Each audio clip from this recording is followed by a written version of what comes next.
Now, into the ticket office of Disneyland. Oh boy, let's do this. Don't think the CIA is going to be trying to hack your second-gen iPod. I didn't think so. There might have been a lot of illegal music on there. I wouldn't doubt it. But, I mean, Because that would be stupid. iTunes is a constant source of embarrassment. I approve this minute. I really don't see Apple ever doing that. I am Noah. I can't do it anymore without laughing. I was going to do the whole thing. Welcome, everyone, to the Calling All Platforms Tech Podcast. My name is Wes. I will be your host today. I am here with Caleb. Hello. And Landon. Hey. And we are here to talk tech. Dang it. I missed. We are here to talk all We're things here tech. to tech talk. Talk, TED talk. I had it. So close. It was. Good thing we have a great software or a sound engineer. I'm not editing that. Okay. That's going to stay in there. Forever. Anyway, you guys, we got some things to talk about. Definitely about tech. But you know what? I think we need to go back in the time machine. Ooh. You guys ready for this? Always good times. Yeah. So we're going to go back 20 years. 20 years. I kind of want to do a little highlight of actually 1998. Then I'll get into February 1998, all right? A couple of things I had noticed on here. It says a couple averages for the year and kind of the differences here. So the average monthly rent was $619 in 1998. Wow. Is that average to the U.S.? Yeah, Like, this is U.S. Sorry. Yeah. Still. So that includes places like New York totally Yeah. just screwing up the Yeah. averages. All right. You ready for cost of gasoline Oh, man. per gallon? Yeah. $1.15. Was that high back then? It That's was. actually surprising. It's true. Yep. Thought it would have been cheaper. Average cost of a new car, $17,200. What? Dang. Dadgum. It's like 30,000 now. Average postage stamp, 32 cents. I don't even know what those are now. I don't think they're either. 49. Is it? I've just been buying forever stamps ever since those Well, were I a think thing. that's what they are. Yeah. It's 49 cents for a forever stamp. Yeah. That's awesome. I could be wrong. They just say forever on them, so I don't know. Yep. Yeah. A pound of bacon is $2.53. That's not too different. A pound of hamburger meat, $1.40. Oh, That's different. that's different. Yes. And a loaf of bread, $1.26. And a dozen eggs, 88 cents. Man. Did Kinda. we just have more chickens back then or something? Like, We could have. how does that McDonald's. How does that work? We had more effective chickens More back then. effective. chickens. This is true. Oh, man.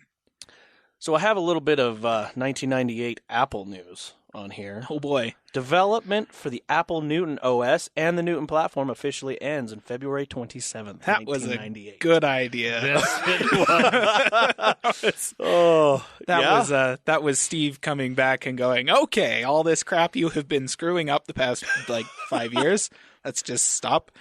So what was the Newton? I was going to ask you. It was basically a Palm Pilot. Yes, like a Oh, giant really? Palm Pilot. I actually have one. I ought to bring it in so that you can see it. I would You love should. to. I would love love to to see It see that. still works, and you can still power it on. It's a pocket PDA thing. Yeah. You know, it's the precursor to the smartphone in terms of like your business organization's stuff. And Okay. it was just one made by Apple and was actually a lot more powerful and a lot smarter than competing products. Yeah. Also cost a lot more and was about the same size as I would say something like the Titanic, but I'm going to be realistic here because I want people to be able to picture this. It's like take an iPad, fold it in half, and then like take that thickness and like times that by 8 or something like that. That's Oh, basically wow. how big it was. It was an enormous brick.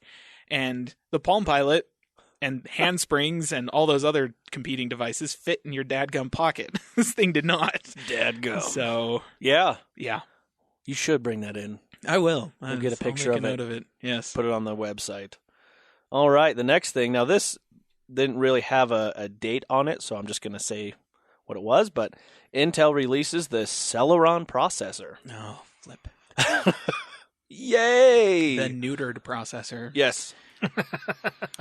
I don't know where this happened exactly, but I just thought it was funny. But Bill Gates is hit in the face with a cream pie. Yes. This was That's on here. amazing. This was on here. No date, 1998. nowhere, but 1998, he was hit in the face with a cream pie. That's fantastic. It was Steve. It was Steve Babs driving by in a car, chucked Just, the cream yeah. pie out the window and hit him in the face. That could be. I'm calling it right now. All right. Microsoft releases the 6.0 version of Visual Basic. Ooh. Wow, Visual Basic. Yep. That's awesome. Intel introduces the Socket 370. Wow. Yep. I've never owned a computer that had a 370 socket in it. Kind of crazy, huh? Maybe you should go find one. I should. New goal. Own a computer from every year that we talk about going forward. Ha. That's not going to happen. No. Actually, I do. Huh. iMac G3, 1998. Never mind. Already There on. you go. Already There you on go. point with that goal. Got it Okay. covered. All right. New products and services. This one says in February 2nd, 1998, HD-ROM is introduced. I don't know what HD-ROM was. I mean, ROM is read-only memory, so I'm assuming it's some sort of... HD ROM I don't think it's high def. I would assume it's like CDs. something. Like, I mean, CDs are ROM. That's what. Yep. I don't know. But that was introduced and apparently wasn't weird. effective. Huh. Obviously, because we We have no idea what it is. Let's see. we're not that old. I mean, It's 1998. Come yeah, on. That's what I mean. We should remember a decent amount from then, but who knows? It might have been one of those. I don't know. We'll have to research it more. But let's move on.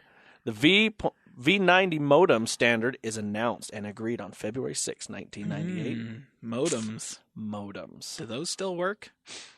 I'm going to assume yes. Can you get a dial-up connection anywhere in the country still? Probably. Yes. Yeah. Oh, Yes, you actually, can. you That's can. sad. Let's My see. in-laws still had one until they recently moved. Ooh. They still had AOL. Oh, they were one of the 23,000 people that were still paying for AOL in Yep. that survey a couple of years ago. They weren't using Awesome. it Of course not. because they were using their hotspot on their phones. Yeah. But They were still they paying. had dial-up internet still Mm, yeah. available at their house. Crazy. All right, you ready? The internet web blogs begin to appear. It's the beginnings of the blogosphere, Oh, yes. even though nobody calls it that anymore. MPEG-4 is first introduced. Wow. Microsoft releases Front Page 98. Wow. OpenSSL begins development. Ah. And the Geek Speak radio show starts. I've never heard of that. I've never heard it either, but it's big enough to be on here. Probably transition to a podcast at some point. Oh, I'm sure. This one I think you'd find funny. During the demonstration of a pre-release copy of Windows 98 at Comdex, Bill Gates and an assistant demonstrate how to install a scanner. During the demonstration, Windows 98 caused an error message. Dang it. Good stuff. Sony releases the high-capacity floppy disk. Yay. Now, when you say high capacity, what are we talking about? That's the one that was like Like, 17 megs yeah. or something like that. Yeah. Sony introduces the Sony memory stick.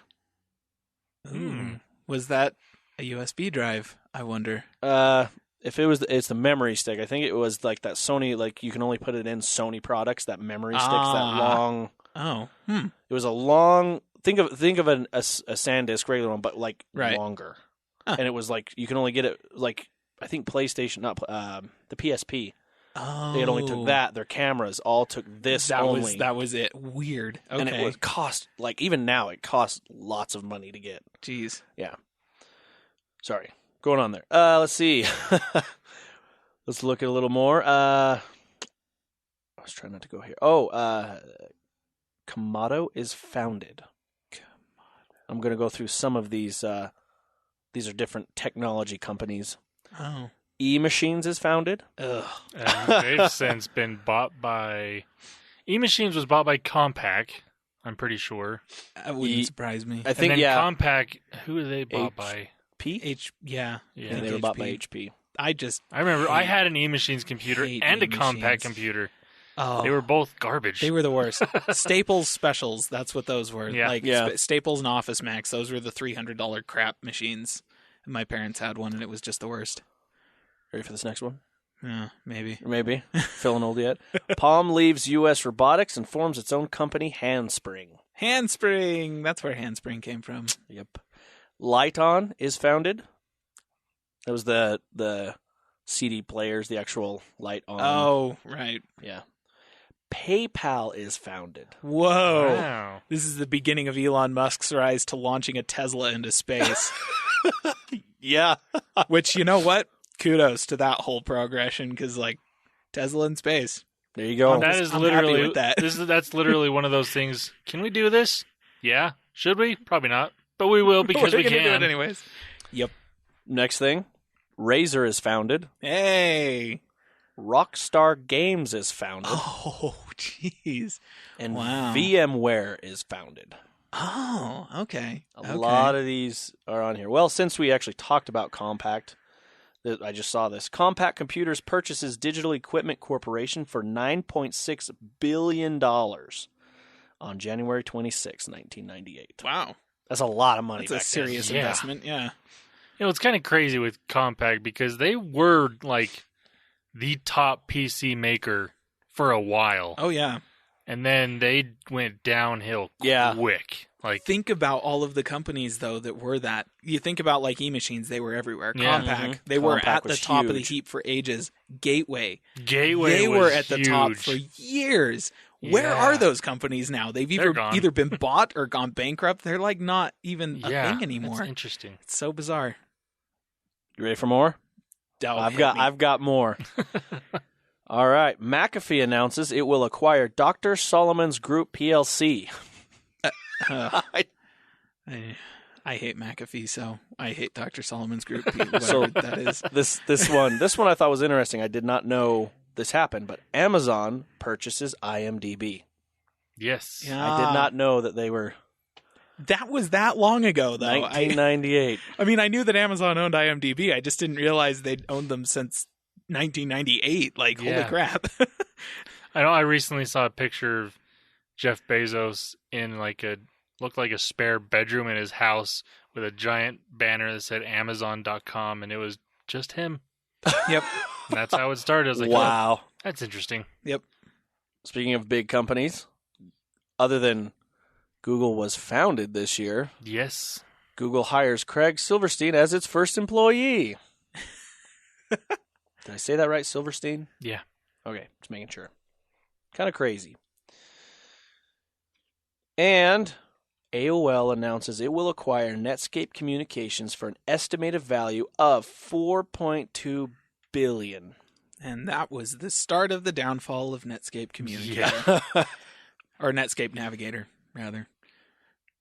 So, That was another one of those really big companies that Oh, yeah. Yeah. went away awfully quick. It's like, though, you look at it, there's really no other way that could have gone, because their one product was a browser. And Yeah. they were fighting Microsoft, who was shipping a browser with every copy of Windows for free. Yeah. So how do you charge people for a web browser and still make money? Turns out you don't. You just don't. you just don't. So that's where the open source community took over all the Netscape stuff and made Firefox instead. There it is. Mozilla, I think, was also this year, but I can't remember if it was later. Well, it would have been later, because it was after AOL bought Netscape that employees from AOL spun off into Mozilla That's and right. started the Mozilla community, and then they built a browser. And Here we go. Yeah. And there they are. Yep. So that was fun, guys. Did you like that, going back in time? And yeah, it's weird. sometimes I like looking at that. And I'm trying to find a better website to where I can actually click and be like, this day, what did this actual website look like? So like you can go back to Oh. when MSN first started, or Google, and what it looked like. How far back does the Internet Archive go? Archive.org. I've been trying to find a legitimate website that'll do that, that's not full of just ads, so I haven't gotten to that point. But if anyone knows, give us a shout out, because I would love to look at it. It'd be fun to see. But well, let's come back to the future here. Let's talk a little bit tech this year, February. I think we'll go ahead and we'll start, because I actually want to talk to you guys about something about Microsoft and what they're doing. We had talked earlier about Microsoft and their UWP, their Universal Windows platform, and they're still pushing for it and whatnot. But they actually have just announced that for their next Redstone 4, they're going to bring PWAs, which is progressive web apps, to Windows 10, which you can find in the Microsoft Store now when that comes. So I kind of understand what a PWA is, but I would like it if you would inform me a little bit more of why this is progressing. This is what Google has been pushing for the past 2 years. They announced it at Google I/O a couple years ago. It's basically an app that is downloaded but not downloaded from the browser. Right. And it's a way to it's going to be great for developers and great for the consumer.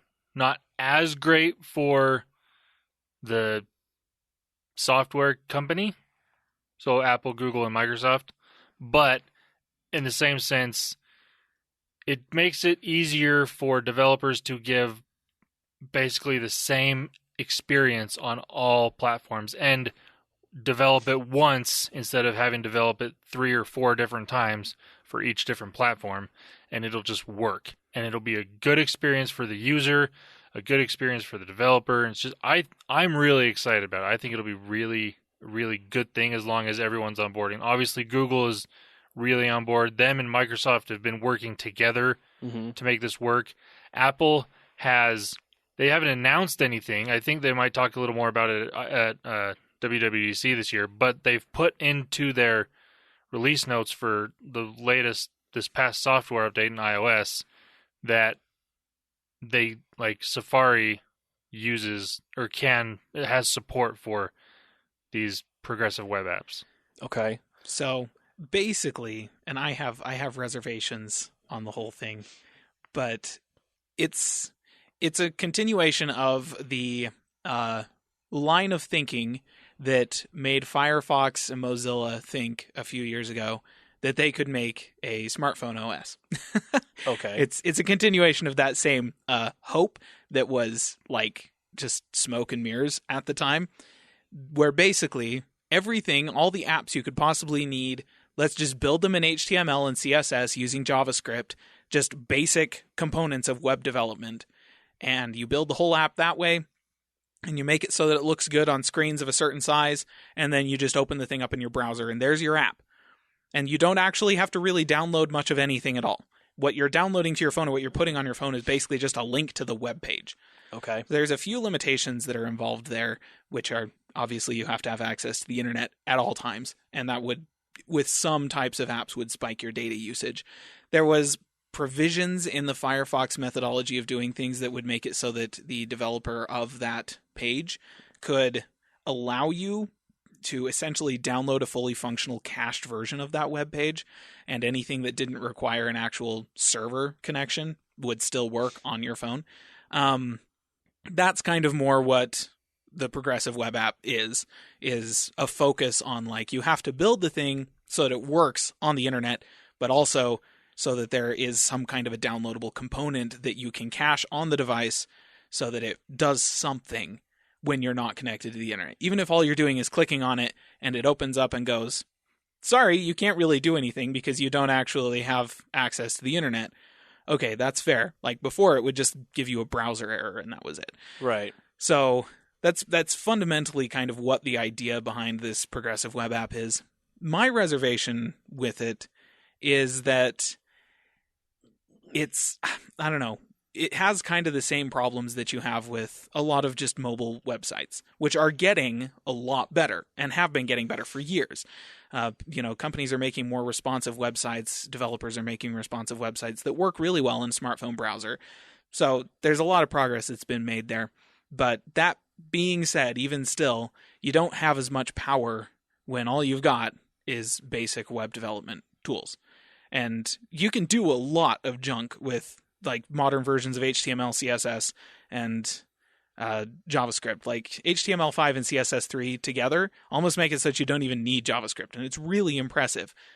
But it's still not full coding language that you can get with the development of something that goes into an app store and get, you download to your device.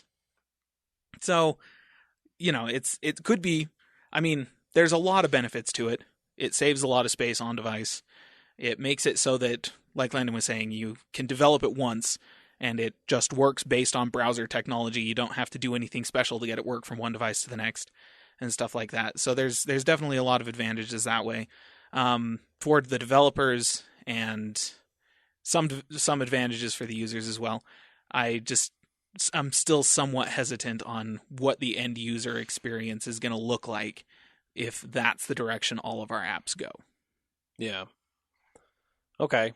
So, because I got the basic understanding of it, and I was just trying to get your opinions, and I appreciate that, because I guess I was just seeing this is just a different way. I guess I didn't see it as something that's something better yet, I guess, because I haven't seen very much. But that's why I'm like, okay, what's this side thing that everyone's putting money into? Maybe I just don't understand. Yeah. And at this stage, I don't think anyone is really saying, develop all of your apps this way. Oh, yeah. No. You don't want to do that yet. Yeah, like there's definitely a place for, and even e-commerce apps and stuff like that, you might really just be able to do this, because most e-commerce sites, it's in the browser, it's already responsive, and if you go to them in your browser, they're almost as good as their apps right now anyways, like Amazon and eBay, for instance. And so, why not just focus on making that really good and forget supporting these other apps? The downside to that is that with a lot of these, then, since it's not tailored for each platform that it's on, you lose some integrations and that kind of thing. Like apps that have actually implemented Siri integration on iOS, they'd lose that. You wouldn't be able to use those APIs anymore. And so there's some downsides there, and you're definitely not going to see games going that direction anytime soon, just because the power isn't there. Your browser can't actually can't harness the hardware in order to use to play a game, basically. Gotcha. So, there's still some limitations. I don't think anyone has said, let's just wholesale, this is the new way we're doing things. But there's some interesting potential there, and it'll be interesting to see where it goes over the next few years. I think a lot of these problems that we have right now with progressive web apps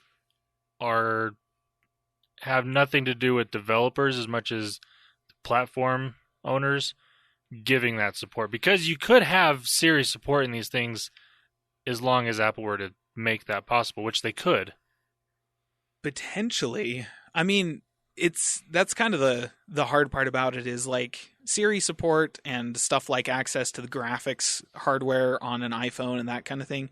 That's all controlled by APIs that Apple has put in place in the operating system that people have to plug into.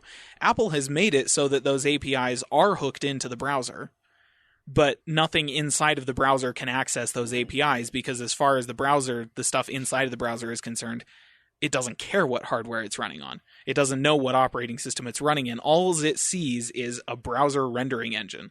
And so at some point in time, the browser rendering engine itself would have to expose hardware to the website so that the website could go, okay, these are the APIs I have available in order to use stuff like Siri and that kind of thing. And that's a whole extra layer of just stuff. And if they were to implement something like that, that would mean that they'd have to, anyone developing a website would have to bake in support for Apple's APIs and Google's APIs and Microsoft's APIs, which means they would be developing 3 different versions of this website anyways.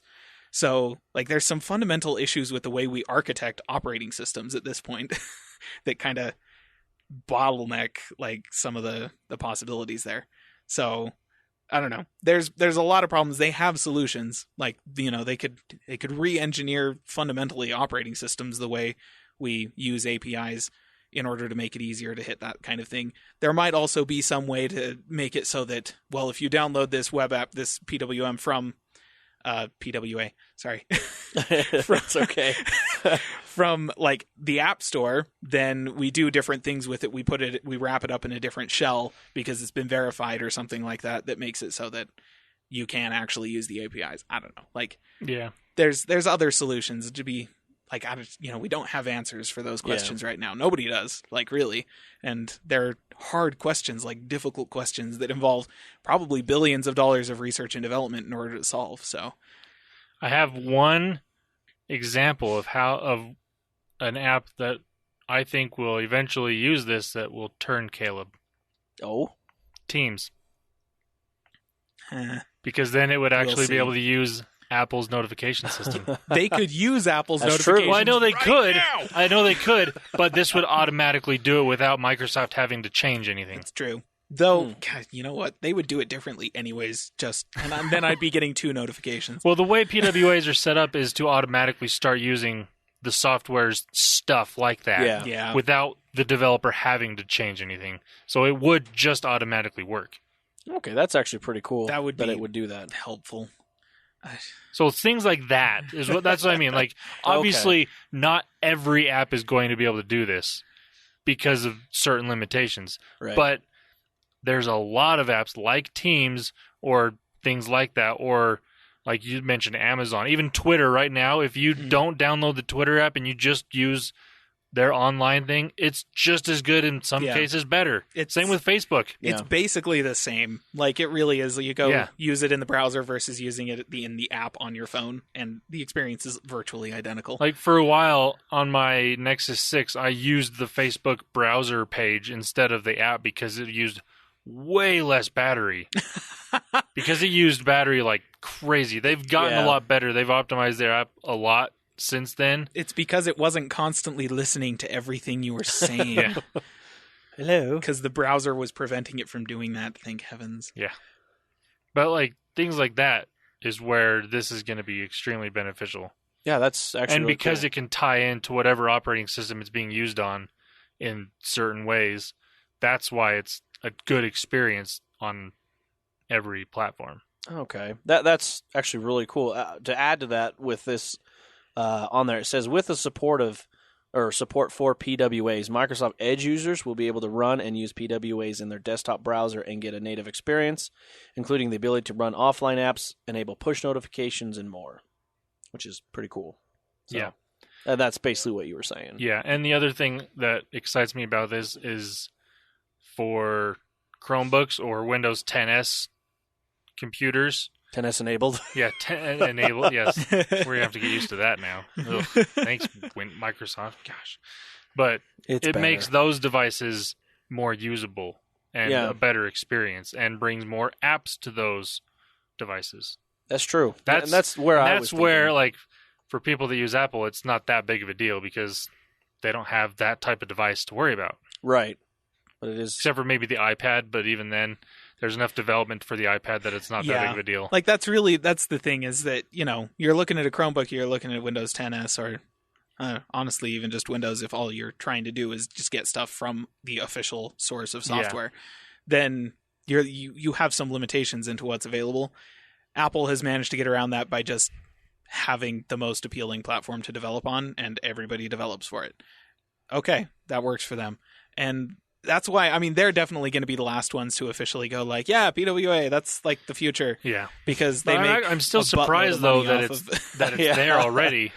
Yeah. They just, and obviously they haven't talked about it, but I'm shocked that they put it in there. Yeah. To be fair, it's being pushed by the right channels, and because it's not just Google, it's also like the W3 consortium just basically saying, this is the future of web development. Is really like, this is the technologies we're implementing and the direction we're going in order to even just have people use their browser. Apple has to make it so that their stuff supports it. And so, they don't really have a choice in that way. Yeah. Whether or not they support it fully will remain to be seen. But gotcha. I'd be surprised if they didn't. Yeah, with the way Apple's started to go since Tim Cook has taken over, I'd be shocked if they didn't. Yeah. They haven't gone the whole, we'll just do whatever anyone else is doing. They've gotten a lot more lenient in that ways. Yeah. Since Tim Cook's taken over. And I think it's a good thing overall for the consumer. Maybe not the best case scenario for Apple, but...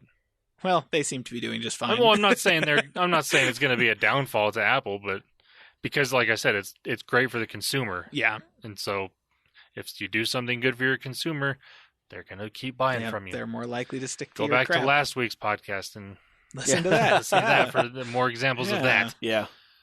Well, cool. I appreciate the input. I just wanted to talk a little bit of that because that is something that's happening, and I wanted a little more info, and I thought our listeners would like a little bit of that too. So the next thing I did want to bring up, I thought was pretty cool that Microsoft is doing, even though they said Windows 7 and Windows 8.1 will no longer be supported, but they're going to bring Windows Defender ATP to both of them, Windows 7 and 8.1. That is a really good thing.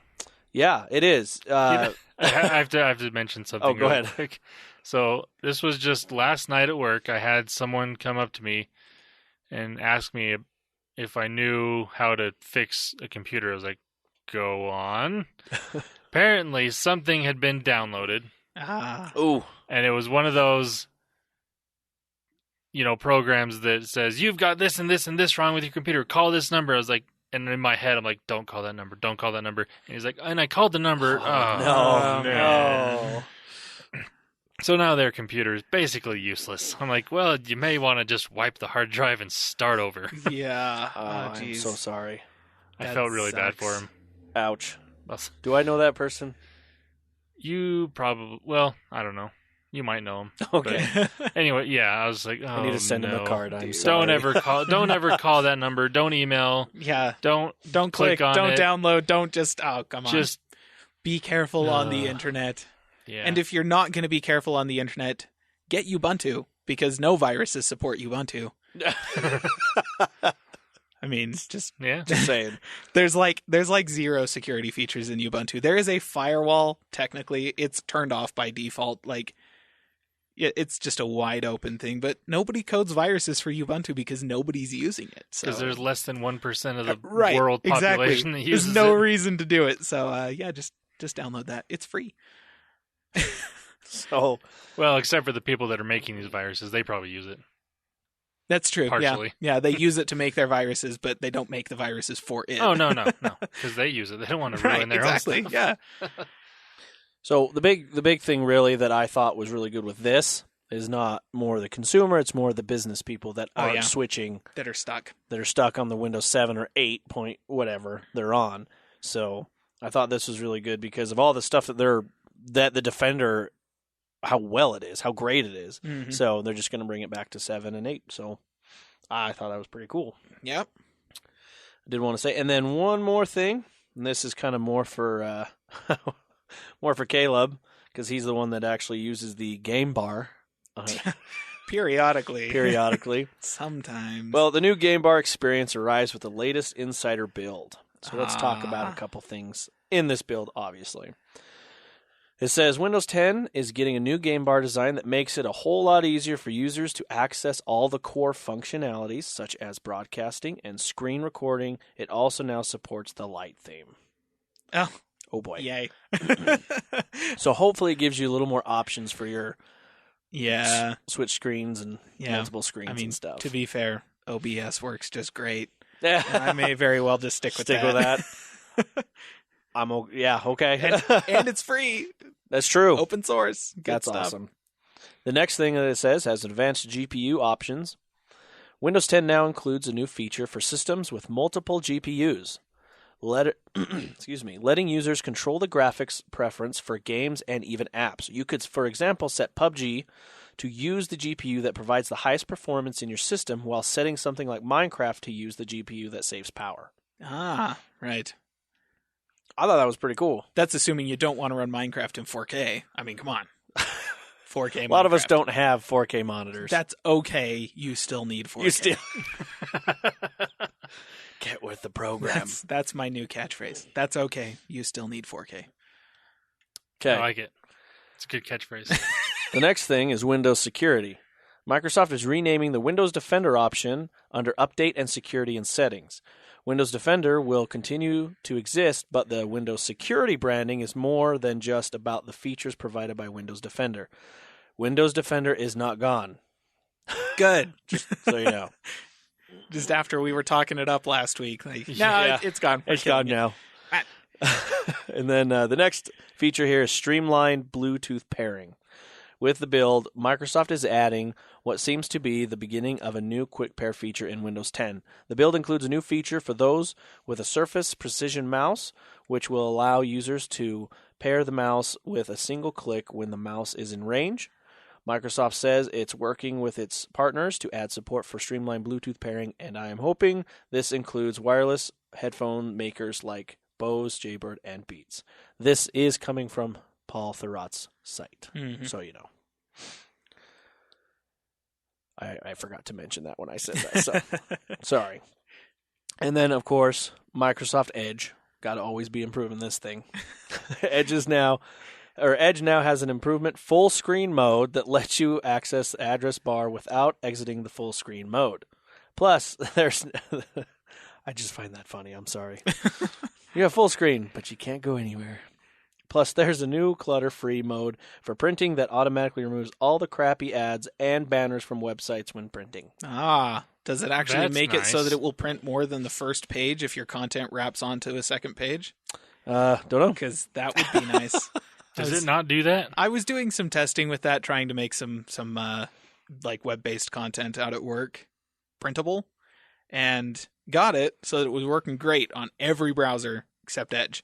Could not get it to really? work on Edge. It just would not let me. Interesting. Nothing I could do would let me access the second page. Just it would show like, here's your first page. And that's First it? page looked great, and I'm like, there's like 5 more pages. I know it because Chrome says there's 5 more pages, and Firefox says there's 5 more pages, and Safari and Opera, and those are the only ones I tried. But I mean, who uses? No, that's anything good else? to know. It was an interesting. It seems to be like the web rendering engine that seems to be the issue there. I don't know, because they're using their own proprietary one, unlike Right. everyone else who basically just shares like WebKit and then Firefox uses Gecko, I think.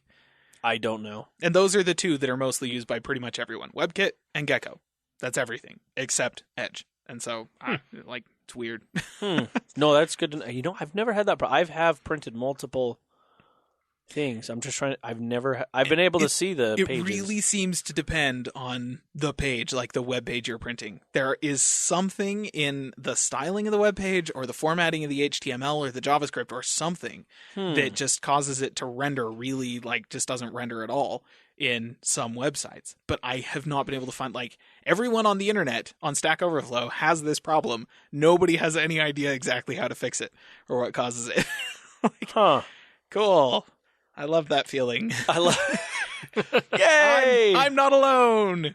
Nobody has any idea how to fix it. Okay. Oh, jeez. Good deal. Well, that's actually good to know. I mean, Yeah. So if you try to print a web page and it doesn't seem to be working correctly in Edge, try Chrome. Try Chrome. It might work in Chrome. That's really interesting. Good chance of that. You know, I understand. Obviously, it's a new browser. They got to tweak things and make things work, but it just makes me feel spoiled in having used Safari and Chrome for so many years. I'm like, it just works. you know, I have But it's because they've been around for a lot longer and they've had time to work out these kinks and make them work. So I get it. It's just like, oh yeah, it's a new browser. They've got to implement these a lot of things. Yeah. I mean, I use it. It just works for what I do. Well, I used Edge a decent amount of time. The only extension that I ever used was LastPass. Right. And so that's all. I mean, it's on there, so I get that. And so I've never put a lot of effort into a browser that I would need Chrome or I would need any other. So it's kind of interesting. But I've never had these problems. But some days, I don't know. You know, I kind of feel like you were saying, like you feel spoiled. I've been contemplating of getting my wife and I here soon, probably some Android phones, and I'm like, wow, look at all these things you can do. This is amazing. And I feel bad because I'm like, oh. But That's funny. it was funny. I did have a conversation with my wife today. She said she had gone to the effect of, oh, it's just not on Windows Phone. I'm like, is that just another thing that you want me to get an Android phone? She looks at me. She's like, no. She's like, but if you are, I have an Android phone. I've been looking. I was like, love you too, honey. Since we're talking about it, Now that you mention it. No, just some apps. Like, there's some apps that she wants to get, but it's pretty funny. Well, you know, I'm like, fine. going back to the Edge thing, I think Edge browser is a great browser for average people, and it's a good thing that Microsoft has it just there because it's way better than Internet Explorer. Oh, heck yeah. By far. So I'm glad they've done that. But like, this is one of those things that I'm glad that they're fixing this, but it's it's at the same time like that's one of those average user things that should just work. And like I said, I'm glad that they're making it work better, but I'm surprised it wasn't there before. It's actually one of the more interesting things about the whole Edge versus Internet Explorer thing is every copy of Windows still ships with Internet Explorer. It's built in, in it's the back there. end, yeah. Yeah, and they need Internet Explorer because and they actually have a button in Edge that is open in Internet Explorer so that you can view whatever page you're currently in IE, just because there's a lot of features that existed in IE that don't yet exist in Edge. They haven't filled them out yet. And so sometimes it's like, I'm sorry, you're going to have to use this page in Edge or in IE if you actually want to use it. And it's like, IE, like they're admitting that in some ways Internet Explorer is better than Edge. And I mean, in most ways, it's just not. The user experience is so much better in Edge. It is. But as someone that was using crazy. Internet Explorer, clear till Edge. Yeah. It's for leaps and bounds better. For main things, like I wouldn't go to a random website in Internet Explorer, So, but yeah, it's. Yep. Gosh dang it. There's a lot of work left to do there, and I think that a lot of it just happened because Steve Ballmer.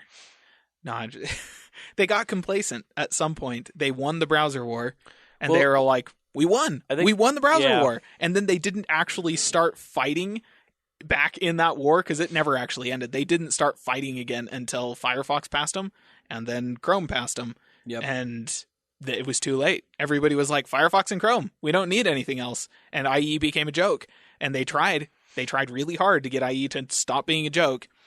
Never managed it. Never. And so they rebranded it as Edge. And they're still trying. And they're trying hard. They're making progress. But they got complacent.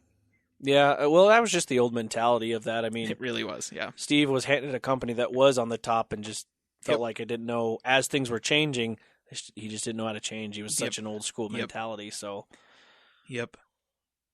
that, and I listened to some books and stuff about Microsoft and how they used to run. It was always like Windows versus Zune versus Office versus, like, there was no one company. And I was just like, because if something wanted some sort of integration, it was like, okay, if we do this for you, what are you doing for us type mentality. Yeah. It's like, wow. Yep. Well, yeah, you see the old graphic that was from some news website years and years ago that was basically like the internal structure of all of these different companies. And like a lot of them are just, like, here's the internal structure of Valve, and it's basically just a whole bunch of dots that are all connected to each other via lines. Oh yeah. And then one dot above it that's Gabe Newell. That's it. And it just had like a lot of like funny little diagrams like that. And then it had a diagram of Microsoft, and it's a whole bunch of different little dots that are all named like Office and Zune and like Windows and stuff like that. And then they all had arms with knives sticking out of them, stabbing each other. Yeah, it like was. That was Microsoft, legit. like inside of the company, was backstabbing itself right up until they kind of stopped being relevant in a lot of areas. Yes. Until finally somebody was like, oh crap, we did so much infighting that we kind of got past in almost every market. Yeah. I guess and we should change. Things like that only work in situations where you have Steve Jobs that's doing the backstabbing. Because that's exactly how Apple was in the late 80s. Yeah. I mean, if you look at the Mac team and compared to the Lisa team. Well, that didn't necessarily work out, though, because that got Steve Jobs fired from the company, and then the company went downhill. It did, but it got the company going to where they could It's true. Fire Steve Jobs. It got the Mac out the door, and that got a lot of people's attention. And that was basically it, though. Yeah. Like, and then they backstabbed themselves into, oh, holy crap, we're going bankrupt in like 6 months. Steve, would you like your old job back? Please. That's what I mean. Like, you need someone like Steve Jobs that can still control everything. It's true. Yeah. Yep. He had that ability to backstab people and yet keep a company growing.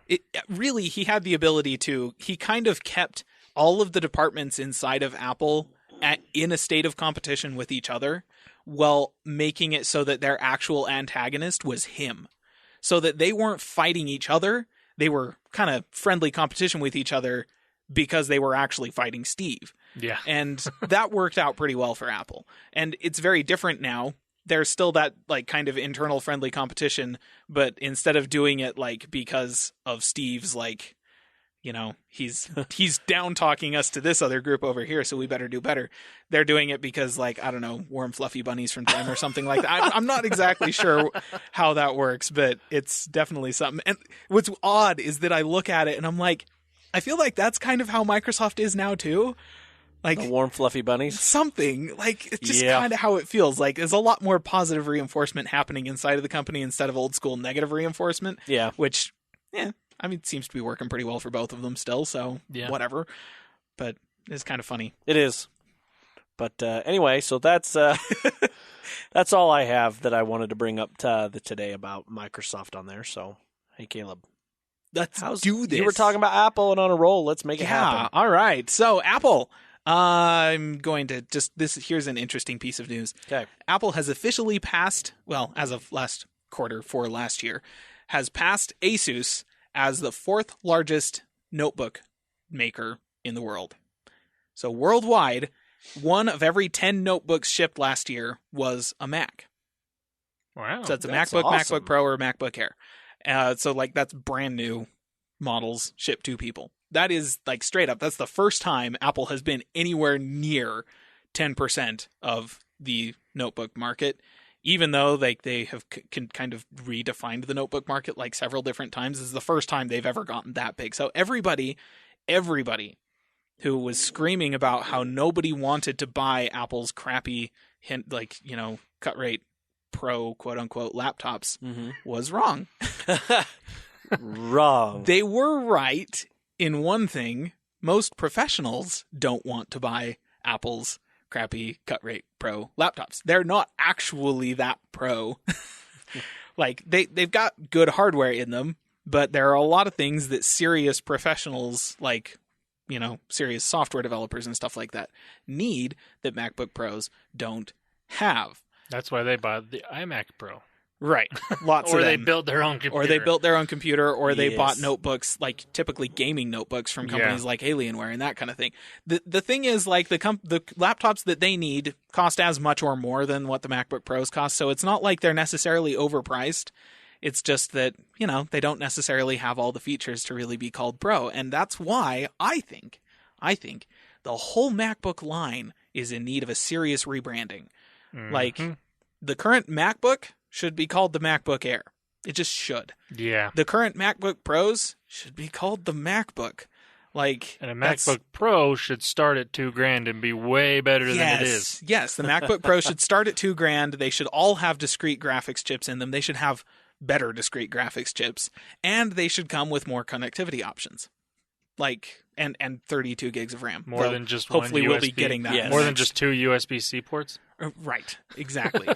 There's like, it's, I don't know. It's not necessarily that the laptops themselves are bad. I think they're really good, and the fact that they're selling more of them than they ever have before is a fantastic indication of that. It's just they're consumer laptops. They're consumer grade laptops. That's who they were made for. And they're selling more of them as a result, but I just need to rebrand things, and then people will stop screaming. Well, Yeah. no, people will find something else to scream about. Well, I look at what they're doing with the Mac line, with like the iMac Pro and the new Mac Pro that's going to be coming out this year, Yeah, and I could see it happening next year. I don't see it happening this year with probably the MacBooks, not. Yeah, but I could see it happening next year, and it would be a good thing because, yeah, they just changed the MacBook Pros into their, this is our MacBook, and then they add a MacBook Pro that actually is a Pro laptop. Yep. And and I think that would put MacBooks into the gaming laptop. it definitely would. Okay, like, you know, Yep. a serious gamer could consider buying a MacBook as Yeah. their gaming laptop. Yeah. Well, especially, like, honestly, if we're honest, a serious gamer could do it right now because of the rise of external GPU enclosures. Right. True. That is a fantastic thing. The problem is that, like, Mac OS doesn't really support True. gaming at all. But I mean, there's like a lot of other just little niggles and issues. Being limited to 16 gigs of RAM, if you're doing 4K gaming on some games, more RAM is better. I mean, a lot of games, if you're doing 1080p, are kind of restricted to they can't really use much more than 8 gigs of RAM, maybe 16 max. But there's just a lot of things like in terms of the professional user market where I can understand why all of the serious pros were bugged with the latest iteration of the MacBook Pro. The problem is there hasn't actually been a pro level MacBook being sold by Apple in like 7 years or something like that since, it's been a while. So I don't know. I get the frustration. I think it's just an issue with naming because right now Apple doesn't really sell super pro level MacBooks. Kind of like up until just recently, they weren't selling super pro level iMacs. Yeah. Prosumer level iMacs for sure. And I think that you could probably say that the top tier MacBook Pros are prosumer laptops, but they're not pro. No. And, I think they kind of need to delineate that a little bit better across their entire product line. They've done it with the iMac. They are now acknowledging that these are our iMacs for consumers. There's a bunch of them. You've got lots of options to choose from. And then we have this thing, which is for professionals, and it's legit. And the Mac Pro is going to hopefully do the same thing if they release it at the same time as an upgraded Mac Mini, where you can say, this is our desktop, like headless desktop for consumers. Hopefully there's more than one option of it. And here is the one for professionals. They need to do the same thing with the laptops. Here is our laptop for consumers. Because right now, what we have, quote unquote, for consumers is the MacBook, which as a consumer, that thing won't work for me. It just doesn't have the graphics oomph that I actually want in a computer. Okay, fair enough. The base level MacBook Pro totally does. But it's a MacBook Pro. It's not. It just, anyways. Soapbox, but they need to fix their naming. It bugs me. Gotcha. Okay. In the realm of an aptly named product, which they specifically named Pod because it was about music, the HomePod, it's out. It is in customers' hands. We have actual hands-on long-term reviews and some legit testing that has been done on the thing. So, as we said, it was designed for one thing, to sound really dang good in a really small package. It does that one thing better than all of the competition, according to basically everyone, except weirdly Consumer Reports. They are the one the one source that's all like, nope, this isn't as good as the Google Play Max or the Sonos one. Everyone else says it's better. I've taken Consumer Reports for years and just no. Yeah, your opinion is not valid anymore. I don't know what happened, because there was a time when you looked at Consumer Reports and you're like, wow, their testing methodology is legit. They must be good. But their tests disagree with everyone else's testing now. It's how it is with most products most of the time now. It's are you even qualified to be talking about this? Yep. And I don't know. Maybe it's because they're diversified too much, because Consumer Reports tests everything. Yeah. And maybe it's just too much diversification of what they're testing or something like that, but it's kind of staggering how frequently they disagree with literally everybody else out there. So everyone aside from Consumer Reports says this does sound better than the Google Home Max, which is a little bit more money, and the Sonos One, which is a little bit less. Sounds better. Because, as we called, the one issue is that Siri isn't as smart or as integrated as she could be, or as Alexa or Assistant in any of the other devices that support those. Yeah. So basically, we called it. It sounds really dang good, better than all the competition, does the other stuff worse than all the competition. So there you go. And we talked about this. It's if you want a Home Assistant speaker, don't buy a HomePod. That's not what this is. Buy an Echo. Buy a Google Home. Buy an Echo Dot or Google Home Mini. Those work great. Yep. Obviously, those aren't going to be for sound qualities, but that's fine. If you want a Home Assistant, buy one of those. They're cheap, they work great, and they work with everything. Don't buy a HomePod. Yeah. If you want excellent sound, if you're buying this for music or even to hook up to your Apple TV for Netflix or something like that, buy a HomePod. Yeah. But don't buy it because it has Siri capabilities. Yeah, it definitely, that is, Siri is there. The one thing that everyone did pretty well agree on is that Siri does activate remarkably well Yeah. Even when it's playing music, like loud All the music. tests that I've seen, it works really well. And everyone's all like, it's nice because like sometimes with the competing products, you feel like you have to yell at it in order for it to hear you. Siri on the HomePod, if you just at a normal speaking voice say the key phrase, she'll activate. And that's cool. And that actually kind of speaks to the whole like, we really focused on sound thing, because not only do they know exactly what sound is coming out of the thing, their mics are also tuned to filter it out so that it can recognize anything else that's coming in. Mm-hmm. So again, device was built for sound. There was one user who posted pretty darn in-depth testing results for for a HomePod that he had bought compared to a set of $1,000 audiophile shelf speakers. So a pair of stereo speakers. He posted everything, and all of his data and everything basically said that he had to, like, the first time he ran the tests on the HomePod, he deleted his numbers because he thought he had done something wrong. Like, he thought he'd screwed up the test, and he ran it again. Got identical numbers. His final word on the thing was that the HomePod is 100% an audiophile grade speaker. Which is, like, audiophiles don't say that about mainstream technology. They don't. No. If it's mainstream, audiophiles hate it. They don't really even look at it. Yeah, like typically they just don't. So basically, even if you're an audiophile and you're just looking for a small speaker that you can put on a table or on a desk or on a shelf or something like that will fill a room with high quality sound, and you have an iTunes library that is full of high quality tracks, this thing is golden. Like, you can AirPlay to it and play anything through it at the native quality of whatever it is. So you're not restricted to the Apple Music and Apple's AAC file format if you're an audiophile looking for amazing sound. For everybody else, you pay $350 for this thing. That may seem like a lot up front, but you're going to be getting as good or better sound than speakers that cost up to $1,000. And basically the gist of what everyone agreed on was that it's pretty darn fantastic. Yeah. And one of the things that I want to mention with this, and is a huge benefit, is a lot of these type of speakers, you have to calibrate. Like, you put somewhere and you calibrate it, and then you leave it there, and it sounds excellent wherever your calibration speaker was, and it sounds good everywhere else. Right. This is designed to sound excellent everywhere in that room. Yep. And it don't have to calibrate it. It just does it on its own. Yes, it's self-calibrating. So you move the thing. Like, you're having a party or something like that, and you're like, ah, crap, I need this in this room.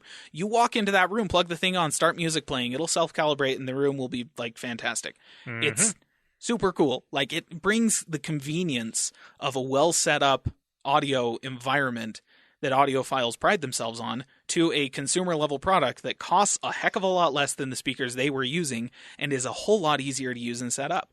So basically, audiophile sound quality for the masses. There you go. That's what this speaker is. Siri, not so much. And also, we totally nailed it. That was exactly our prediction. Everybody who has one agrees with us. Yes. And also, another thing to mention, this is something you're not going to want to buy if you are not already somewhat deeply invested into the Apple ecosystem. Yep. Because it will not work with an Android phone because it doesn't have Bluetooth capabilities yet. It may later, but at the moment, no. If you have an Apple TV and other stuff, then I could kind of see it. I mean, it'll work, but you can't okay. There are a couple phones, Android phones, that do have AirPlay capabilities. I can't remember them off the top of my head. I want to say the Huawei Mate 9 has AirPlay capabilities. Yeah, there's a few random ones. There's not very many that have that. So if you're looking at it for that, stop.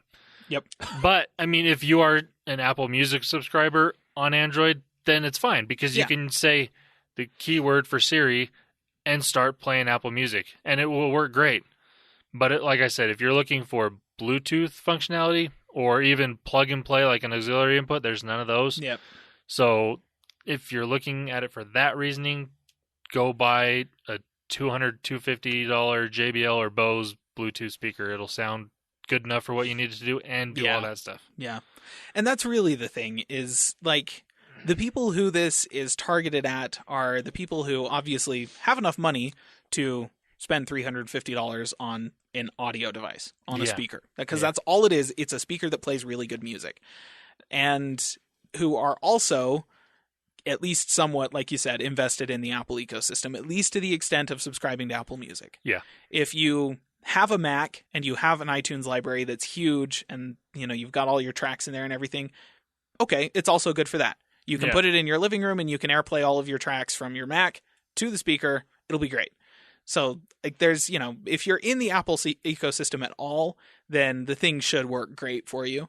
And if you're not, then I would be hesitant to even think of one, even if you're just looking at it and going, I mean, that's the cheapest audiophile grade experience that I can get, probably. But if you're not already in the Apple ecosystem, then you're going to have to spend a little bit more just to be able to use the thing. Yeah. Like, for me personally, I wouldn't do it. I do have music in iTunes, but it's mostly because it'll automatically sync to my Google Play account, which puts it onto my phone. I am not subscribed to Apple Music. On the other hand, my wife, she has an iPhone. So, I mean, she doesn't use Apple Music, but she uses Spotify. Yeah. So she could AirPlay Spotify from her iPhone or iPad to the HomePod, and that would work. But for me, it would be pointless for me to do. I don't have an Apple TV. I don't use Apple Music, and I don't have an iPhone. Yep. Whereas for me, it would be for you. It would make fantastic sense. Yeah, because I have so many Apple devices and like all the music in iTunes. Heck, you have enough Apple devices that don't work with this. Even that's true. About half of my Apple devices won't work with this because they're not new enough. Anyways, that's all of the Apple stuff that I have. Actually, no rumors of any kind today. So weird. That is actually really weird. Anyway, let's move on. All right. Landon, are you ready this time? Oh, I'm ready. All right. Bring it on. All right. Google News. So, not a lot here. Just a couple things. So, to go along with the Winter Olympics that have recently started, and I am loving. I think I like the Winter Olympics more than the Summer Olympics, personally. I agree. Though my wife's a little disappointed because there's no weightlifting. Yeah, but she's also a skier, so she... It's true. Like she likes both. But I think she ideally would have the Winter Olympics with everything the Winter Olympics have, and also women's weightlifting just cause. Just cause. Women's weightlifting in the snow. Sure, why not? That could be interesting. Add a completely different element. Anyways, moving on. So, in line with that, Google has added some more AR stickers to the camera app. And they are winter sports ones and also blocks.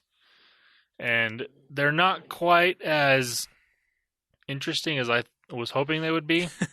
Meaning they're kind of the same cartoony style characters that you were getting outside of the Star Wars and Stranger Things stickers that they had in there. Mm. So like the letters they had, the different random emoji type characters they had in there, it's kind of the same style you're looking at. Right. But they're there. They have snowboarders, skiers, ice skaters, hockey players, things like that. So that's there. Just update your camera app. Well, you don't even have to update the camera app. There's a separate AR stickers thing that updated on my phone. I don't know. It's probably already there. Just go update it and have some fun. There's a rumor, according to Bloomberg, that Android P will have notch support. I did hear about that. You know what? I actually heard about this too. I don't know how.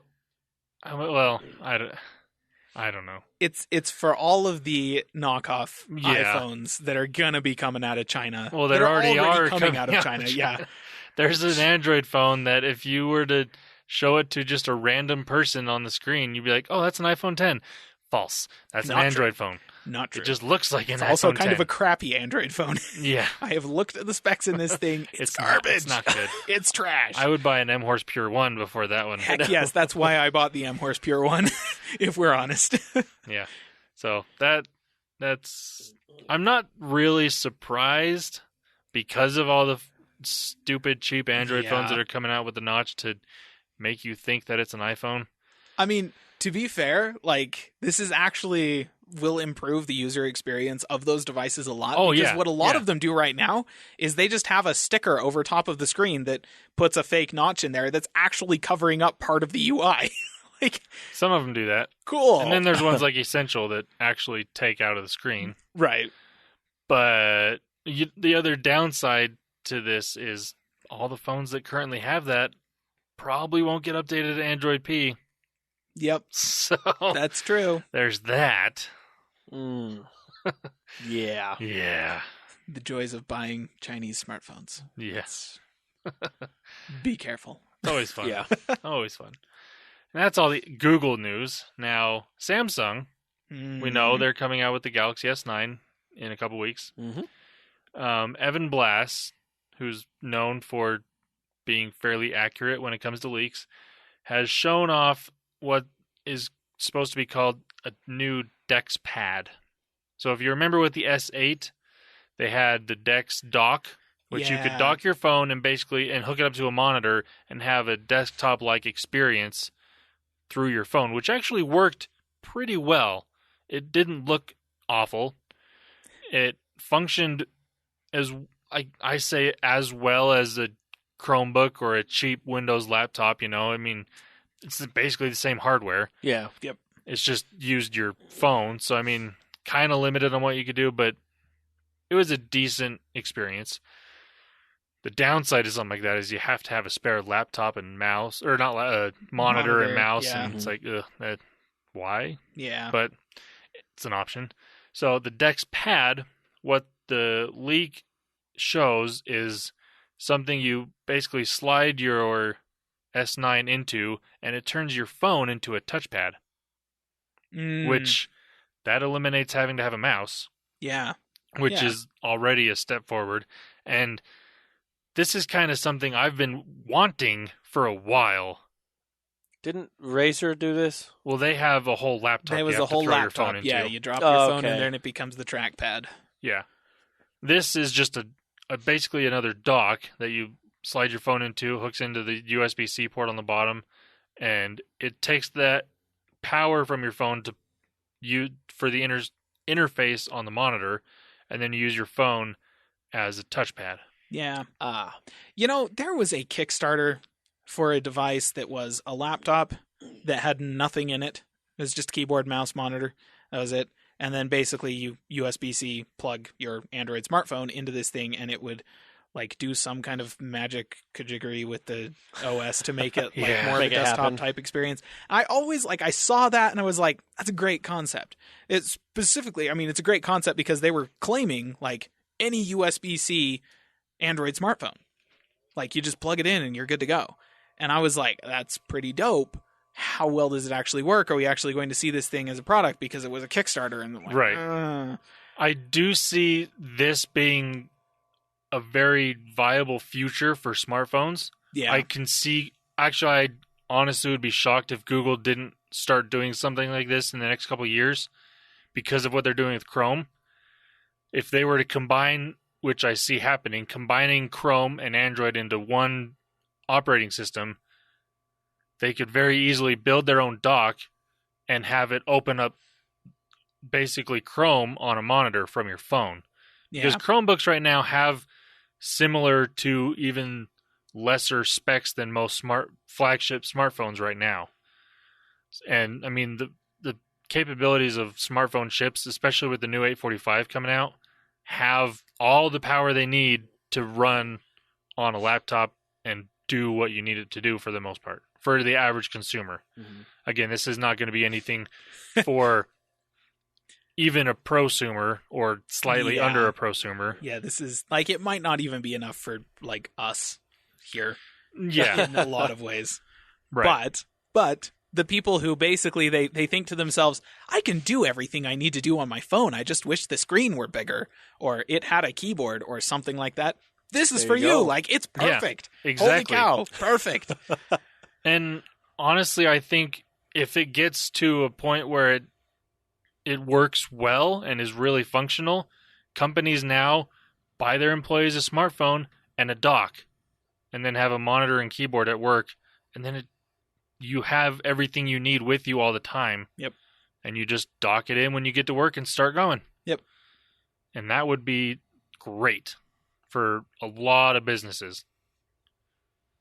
So I'm kind of excited to see what happens with it. I like that Samsung is changing it to make it a little more functional. Yeah.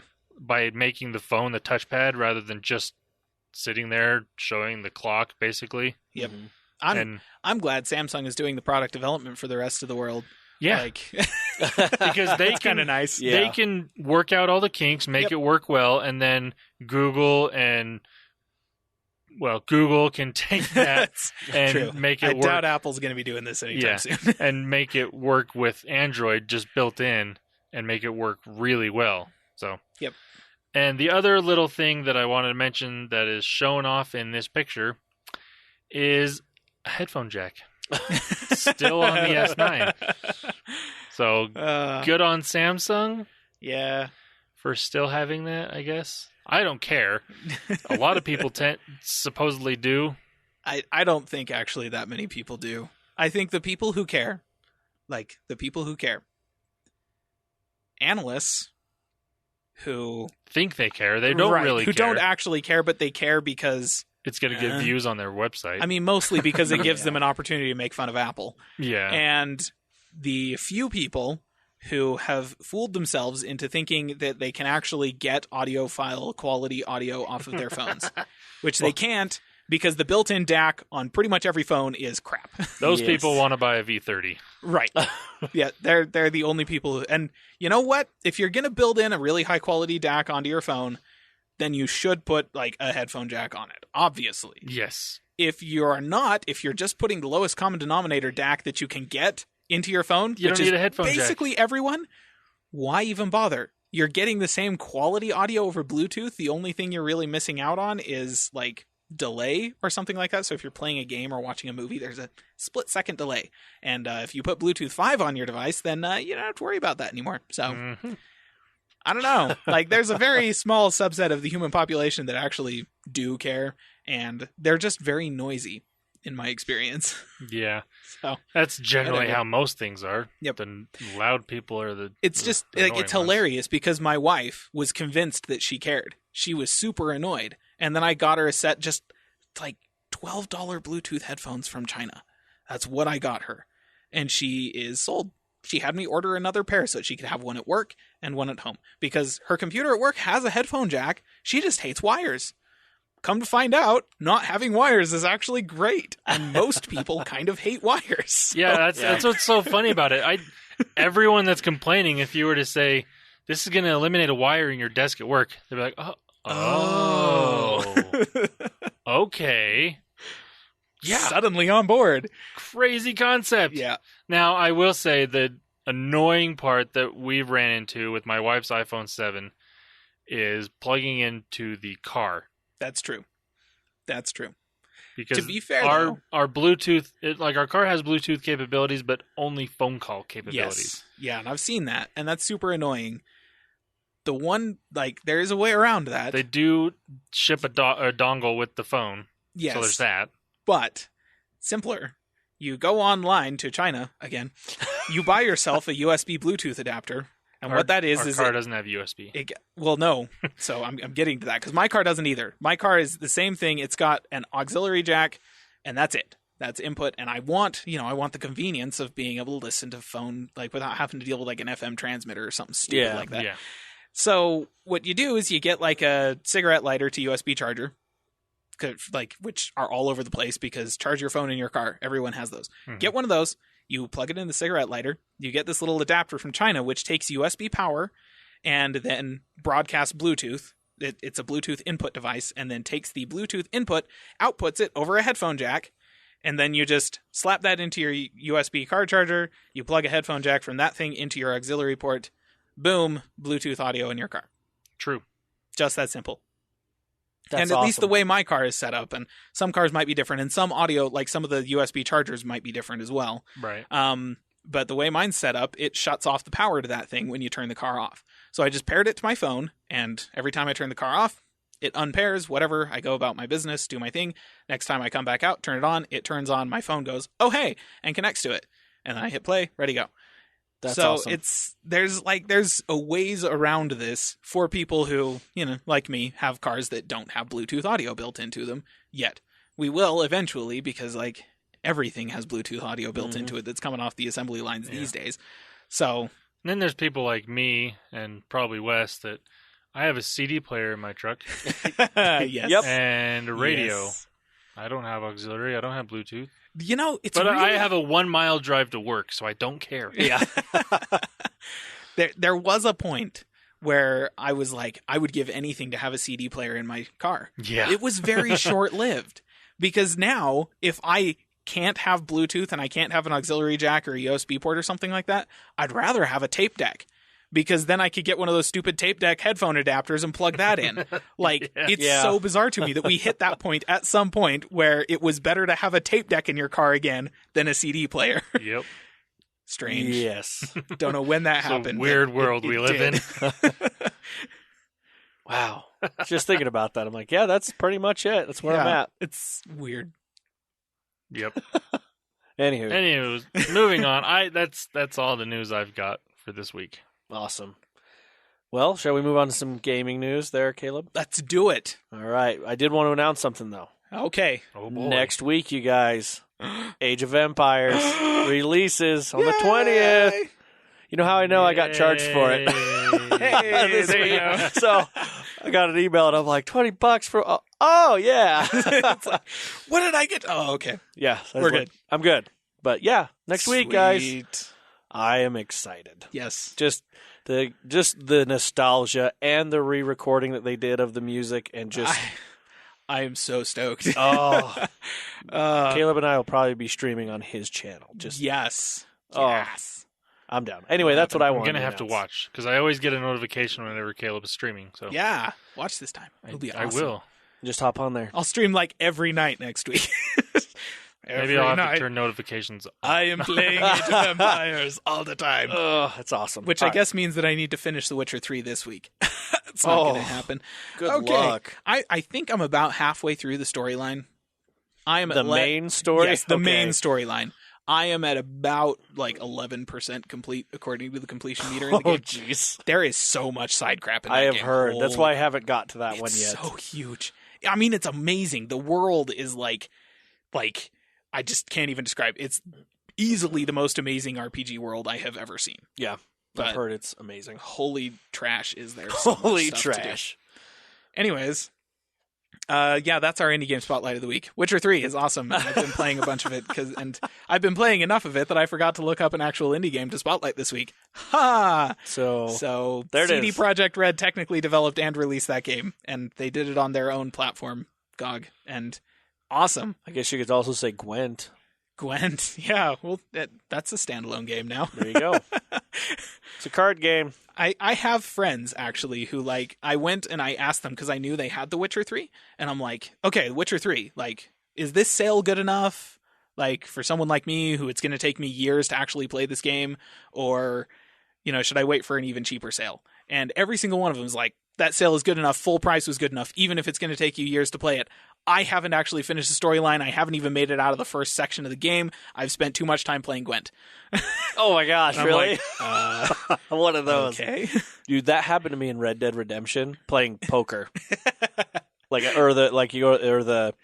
is it called when you have a knife and you don't hit your finger? Oh, yeah, I know what you're talking about. Tap, tap, tap. Or all those little mini games, Yep. or was it Devil's Dice or whatever? All the mini games. I'm like, this is really fun. Yeah. So, Yep. Hours. Gwent Yep, is same like thing. a full-fledged, straight up game inside the games, to the Yeah. extent where they basically just pulled it out and released it as a separate game.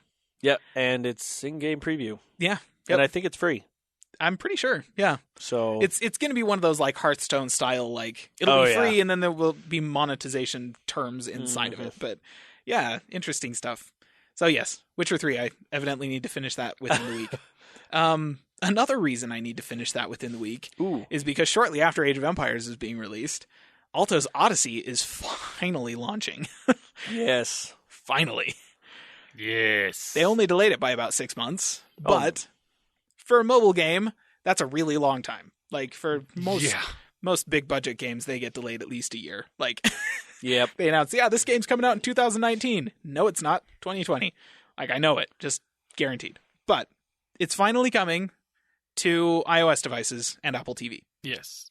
We figured it out because a while ago we were talking about Alto's adventure on the podcast, and we realized that on Android versus iOS, there's 2 different developers.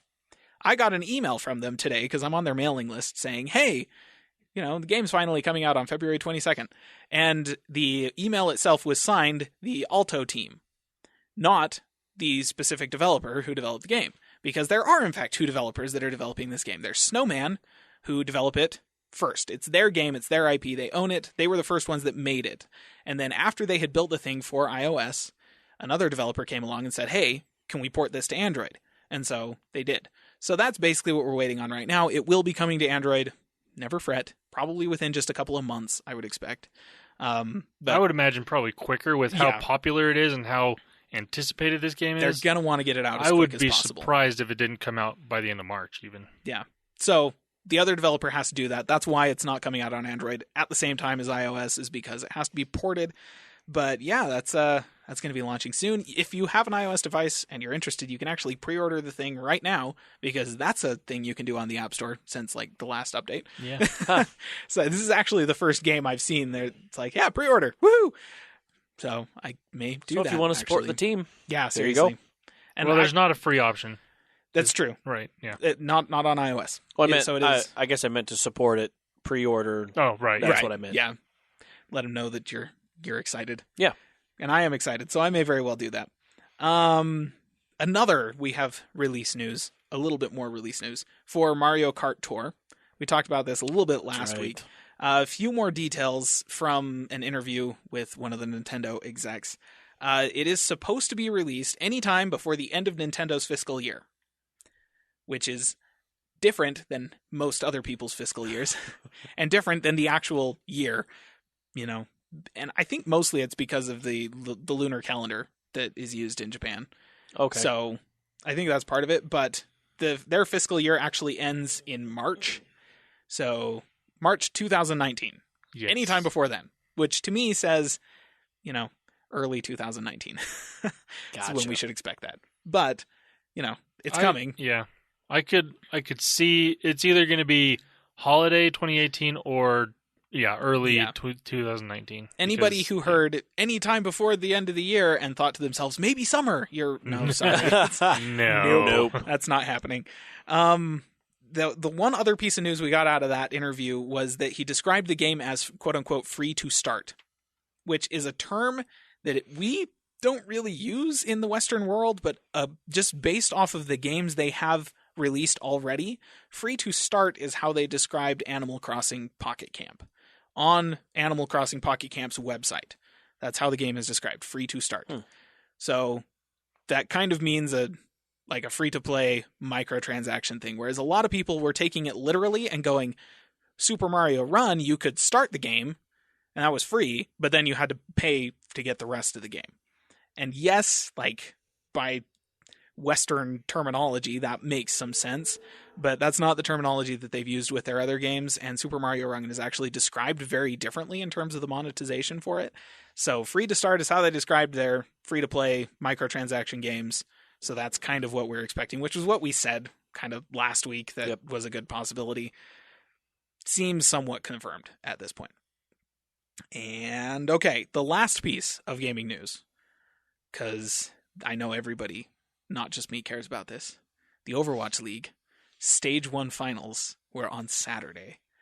And hilariously, the team that was supposed to win, the New York Excelsior, lost to the London Spitfire, and that would be way more impressive to me, or way more remarkable, if it weren't for the fact that both teams are actually Korean. And this makes sense. Yeah, going into the Overwatch League, I was like, it's going to be so interesting to see whether or not any of the Western teams, quote unquote, can actually compete with the one Korean team, Seoul Dynasty. Mm-hmm. That's the only team based in Korea. Turns out there are Korean players on every team except for the Shanghai Dragons and maybe the Florida Mayhem. and that kind of thing. And, go figure, those are the 2 lowest seeded teams in the league. Every other team has at least 1 Korean player on it, and turns out 3 of them are full Korean rosters. So New York Excelsior, London Spitfire, and the Seoul Dynasty, entirely Korean rosters. They just basically went and picked the best of the Korean esports scene over in Overwatch, and then put them in Western cities, basically. Which is hilarious. But the one bright point to that is that the Houston Outlaws only have like 1 or 2 Korean players on their team, and they actually made it to the finals. They were the third place team behind these other 2. So it's really interesting. Like I have been following this like normal people follow basketball and that kind of thing, or baseball. I guess if normal people do normal people follow baseball? I know plenty of people that follow baseball, but that's because my in-laws are obsessed with the Cubs. Well, fair enough. But yeah, so I guess you don't have to qualify them as normal though.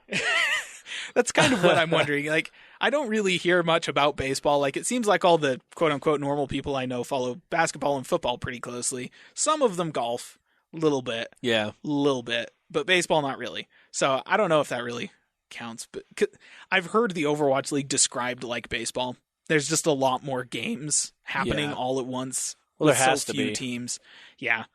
And you follow Overwatch like I follow soccer. Let's put it that way. Yes. Yeah. There you go. It's like a sport. It's like an actual sport where like there's actual teams with actual rosters, and like they're not constantly swapping players around. And one player that was on one team one week is going to be on a different team the next week, and you have no idea what the heck is going on. They've signed contracts. They have salaries. They're based in actual cities. You know, it's interesting. Speaking of like the soccer thing, there's like English Premier League teams that now have esport teams. Like Manchester City has an esport team. Yep. Yes. Yep. A lot of these bigger club teams like that are starting to buy into this, and they're getting their own. That's the really interesting thing teams. Is a lot of the owners of these Overwatch League teams also own other sports franchises. Yeah. Like they basically have looked at it and they've gone, okay, that has the potential to be just another sports franchise that I can sell jerseys for. I can sell hats, lots of other merchandise. I can sell seats in a venue to get people to like actually like, you know, and actually they're probably looking at it and going, I can sell virtual jerseys too. Like, sweet. Yeah. And people pay for them. I can't count how many Seoul Dynasty jerseys I saw like just right after the league started, because Dynasty was on top of the world for like the first 2-3 weeks, and then they got their butts whooped by a whole bunch of people actually. And it's just been really like, it's fun to see like how this changes over time, and the evolution feels like an actual sport. So I need to get in and watch pretty it. Dope. I just haven't had time to. Yeah, because that's why I think people compared it to baseball is there's a lot of games. Like, holy crap, stuff moves quick. So you kind of have to have some time to dedicate to it, or at least, I mean, download the Overwatch League app. It does a pretty good job of keeping you up to date on what's going on. Anyone who is playing Overwatch, at least like semi-regularly, who loves the game and is interested in what is happening with the very best players in the game, download the Overwatch League app. It'll keep you up to date on team stats and wins and losses and stuff like that. Isn't it in Overwatch? You can actually go to the Overwatch League and it shows... It'll redirect you to their webpage, yeah. Oh, is that what it is? Okay. Yep. Yeah. That's all it does. It doesn't actually show you the games in Overwatch. Gotcha. But if there's a game that's live and you log into Overwatch, it'll have a thing right there that says Overwatch League Live, and you click on that, and there will be an option in there to redirect you to watch the game. Gotcha. You can watch it on the app as well. That'll give you notifications when games go live and that kind of thing. It's a lot of fun. Wow. It's interesting to see this. Yeah. Like, the esports. Yes. In general, now, I want to just throw this in there, because esports stuff has been on ESPN. Like, you can watch some stuff, like a lot of the big time tournaments are on ESPN. Yes. Yep. I was curious. Inside of the ESPN app, you can have esports as an option that just pops up in your normal feed of stuff that you follow. Cool. Yeah. So if you don't have the Overwatch app or different things like that, it's there. Yeah. Like, it's in the ESPN app, which a lot of people already have if they follow other sports. And that probably has a lot more, because I think Heroes of the Storm was on there. Yeah. Yeah, they did. So League of Legends is just probably in there, and Dota, Call of Duty probably is in there. Like, there's I'd imagine a bunch. that too. That's cool. So that's pretty cool. So anyways, that's all the gaming stuff that I had. So I think we all have, unless Landon has one more thing. Nope. Nope, not one more thing. Nope. Not this week. Well, all right. Well, thanks for listening, everyone, and we hope you have a good week. We'll see you next time. Bye-bye. See ya.